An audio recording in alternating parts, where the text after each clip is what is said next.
Americans, the how and the why of our beloved republic are so much better known and understood than the who. The United States of America was born in 1776, but it was conceived 169 years before that. The earliest settlers had watered the New World with much sweat. They had built substantial holdings for themselves, for their families. And when the time came to separate themselves from a tyranny an ocean away, at best it meant starting all over again after the ravages of war. Researching what you're about to hear gave a whole new dimension to my reverence for our nation's first citizens. All others of the world's revolutions, before and since, were initiated by men who had nothing to lose. Nothing to lose. Our founders had everything to lose and nothing to gain, except one thing.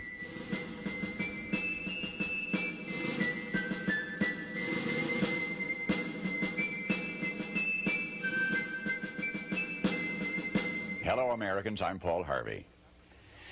You remember the cherry tree fiction a long time after you have forgotten the more earth-shaking history-making episodes in the life of George Washington. You have misplaced in your memory the details of Ben Franklin's statesmanship, but you remember his flying a kite. Joyce Kilmer was a great military hero, but the only thing you personally recall about him is his poetic tribute to trees. Maybe of this current decade, that which will be remembered best will not be its wars and its moon rockets or its crumbling frontiers or the giants who lived and died. Maybe all that'll survive to linger in the day-by-day vocabulary of generations yet unborn may be the songs of a Memphis minstrel or the reincarnation of electric automobiles. But for any eve of the 4th of July, I, Paul Harvey, do herewith bequeath unto you something to remember. You may not be able to quote one line from the Declaration of Independence at this moment. Henceforth, you'll always be able to quote at least one line. It's in the last paragraph where you will recall when I remind you. It says, "We mutually pledge to each other our lives, our fortunes, and our sacred honor." In the Pennsylvania State House that's now called Independence Hall in Philadelphia, the best men from each of the colonies sat down together. This was a very fortunate hour in our nation's history, one of those rare occasions in the lives of men when we had greatness to spare. These were men of means, well-educated. 24 were lawyers and jurists. 9 were farmers, owners of large plantations.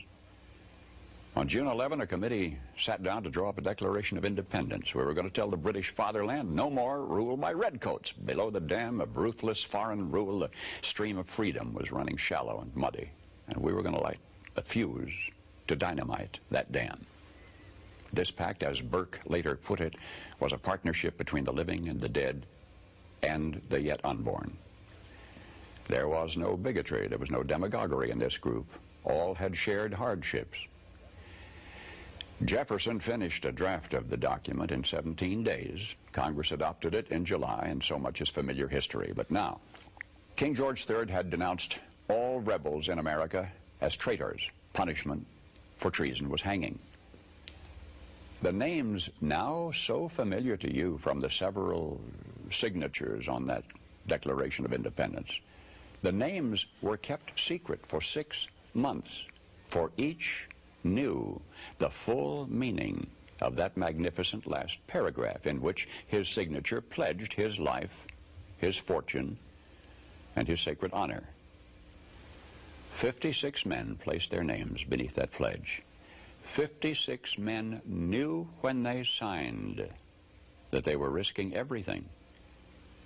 They knew if they won this fight, the best they could expect would be years of hardship in a struggling nation. And if they lost, they'd face a hangman's rope. But they signed the pledge. And here is the documented fate of that gallant 56. Carter Braxton of Virginia, wealthy planter, trader, saw his ships swept from the seas. To pay his debts, he lost his home and all of his properties and died in rags. Thomas Lynch, Jr., who signed that pledge, was a third-generation rice grower, aristocrat, large plantation owner. After he signed, his health failed. His wife and he set out for France to regain his failing health. Their ship never got to France, was never heard from again. Thomas McKean of Delaware was so harassed by the enemy that he was forced to move his family 5 times in 5 months. He served in Congress without pay, his family in poverty and in hiding. Vandals looted the properties of Ellery and Clymer and Hall and Gwinnett and Walton and Hayward and Rutledge and Middleton.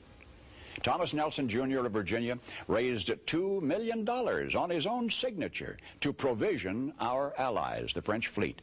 After the war, he personally paid back the loans, wiped out his entire estate, and he was never reimbursed by his government. In the final battle for Yorktown, he, Nelson, urged General Washington to fire on his, Nelson's, own home, which was occupied by Cornwallis. It was destroyed.